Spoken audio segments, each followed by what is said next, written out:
Did that explosion come from the circ room or the kitchen? Ouch. Okay then, I will go with kitchen then. Oh! Name's Robin0928. I look at the bad, the good, and what I think overall. You okay? Yeah, that was one way to make an entrance. Is this gonna be a collab? Well, I appear to be on your channel. Why not? Well, when you put it that way... I was about to review Friends Forever number 6, starring Rainbow Dash and Trixie. Since you're here, might as well review it together. Attention all readers, this review contains spoilers for the comic in question. If you are not interested in learning about the plot points of the comic, I'd suggest turning back now. But if you're okay with that, then stay tuned. Same bat time, same bat channel. This comic is written by Tom Zaller. Apparently, even in the previous comic, he changed his name from Thomas to Tom, and I did not notice. On the note of mispronouncing the names of creative team members, Agnes Garbowska, not Anges, or whatever I was pronouncing it as, still not sure how to pronounce her last name though, is the artist of this comic.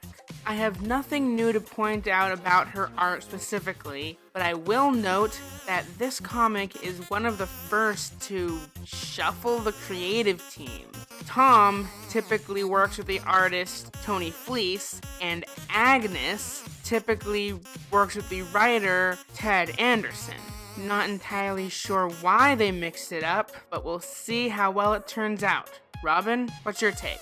I think that there's an awesome kind of design to her artwork. It's kind of show-like, but has a very comic booky feel to it. It's kind of like how Rob Liefeld draws humans. You can see a human being in there, but... oh yeah, that's the stuff. The comic opens with Rainbow being awesome as she triumphantly strolls through Ponyville. Apparently, Rainbow Dash has been requested, nay, commanded, to perform acrobatics for the Queen of Diamondia!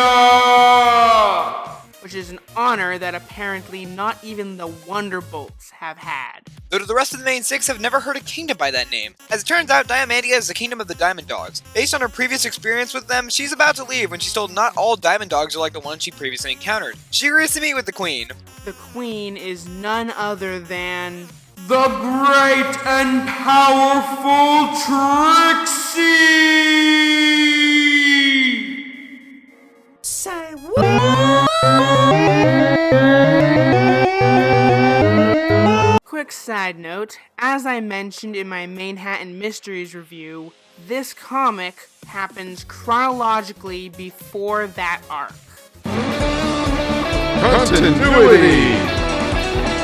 That clip was more towards the Manhattan Mystery arc than this comic. True, that comic has continuity nods to this comic, not the other way around, but whatever. So Trixie brings Rainbow to the balcony for a private chat, where she asks Rainbow to get her out of the Diamond Dog Kingdom. Diamondia. Diamond Dog Kingdom is easier to say.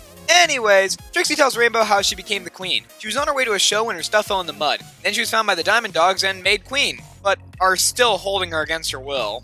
So Rainbow decides to try to fly Trixie out of the kingdom when they hit a wall. Well, more correctly, Trixie hits a wall. The reason being because the crown, much like an invisible fence collar for a dog, keeps the wearer within an allotted area as long as they're wearing the crown. Though in this case, it creates an invisible wall instead of shocking the wearer. To make matters worse, the crown is stuck on her head, though the way it's drawn suggests otherwise, but whatever. Rainbow finds out that the crown is a leash to prevent their royalty from leaving, something that used to happen a lot. Gee, I wonder why! Maybe because we're all keeping them against their f***ing will! The only way to remove the crown is if the Diamond Dogs lose faith in their leader. The less faith they have in their leader, the looser the crown becomes. So Trixie and Dash hatch a plan. Trixie was able to convince the Diamond Dogs to hold a party for her to make her diamond power stronger. On the day of the party, every dog is distracted by Rainbow's tricks. Meanwhile, Trixie telekinetically unlocks the Diamond Dog's diamond vault and brings all the gems to behind her seat. Once Rainbow is finished, Trixie announces that as a reward for her spectacular acrobatics, she'll be given the entire pile of gems that the Diamond Dog Kingdom has. As planned, the Diamond Dog's love of Gem makes them lose faith in Trixie as a queen, loosening their crown. But she takes it a step further, and she declares the Diamond Dogs will no longer hunt for diamonds, they will hunt for mushrooms.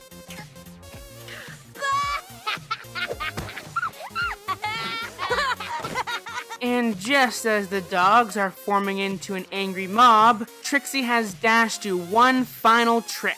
Her patent-pending Sonic Rain Boom! When the Technicolor explosion dissipates, Rainbow, Trixie, and the pile of gems are all gone. All that is left is the crown collar and a bunch of confused Diamond Dogs. Miles outside the kingdom, they part ways in an awkward reveal about how their last stunt worked. I get that they were explaining it for the reader, but Trixie and Dash always knew how it worked. Just kinda felt clunky. I'd give this comic a resounding 8 crown collars out of 10. It was very well paced and provided fantastic world building for the Diamond Dogs. We haven't seen hind or tail of them since Dog and Pony Show, and they are still greedy as ever. Never change, odd David Bowie reference creatures. Never change. But the fact that they have their own kingdom now provides so many story possibilities. Not only for the comics, but the show itself. If the show ever decides to actually acknowledge the canon of the comics, which it probably never will. A unicorn can wish. The only real nitpicks that I have is the lack of escape attempts. They found out they couldn't fly through the wall, but they never tried going over it. If that's possible, maybe there's a range of height, or under it, or trying to teleport out from underneath the crown. I personally think they missed out on a series of shenanigans that would have realistically only taken up like a 2-page montage. It would have made the elaborate plan that they had at the end seem a bit more necessary. Also, I really didn't like the clunky exposition about the plan at the end. Either explain the plan beforehand, or show it happening as it happens. There was no need to show it after, because Trixie and Rainbow Dash already knew the plan. As Robin said, it was just for the reader, so they understood. All you had to do was draw the gems falling into the area beneath them as Trixie and Rainbow Dash flew over it, and that would have explained everything, all in one panel. Anyways, I would definitely recommend this comic to any Rainbow Dash or Trixie fans out there. It is definitely a good read. The story is a great reintroduction to the Diamond Dogs for old fans, with an awesome story with two characters I never expected to see together from the show. I'd say this is worth about one bizarre rating system that changes out of 10. I mean, it's a good comic, I just have no idea how to rate things. And that is our 2 bits on this comic. Tell us your 2 bits in the comments down below. And while you're down there, why not suggest a possible future spoiler alert? And don't forget to like and subscribe. And be sure to check out my channel, link in the description. You can also support either Robin or I on Patreon. Those links will also be available in the description. Anyways, I'm Comic Sans. The hell is this? Oh my god, why?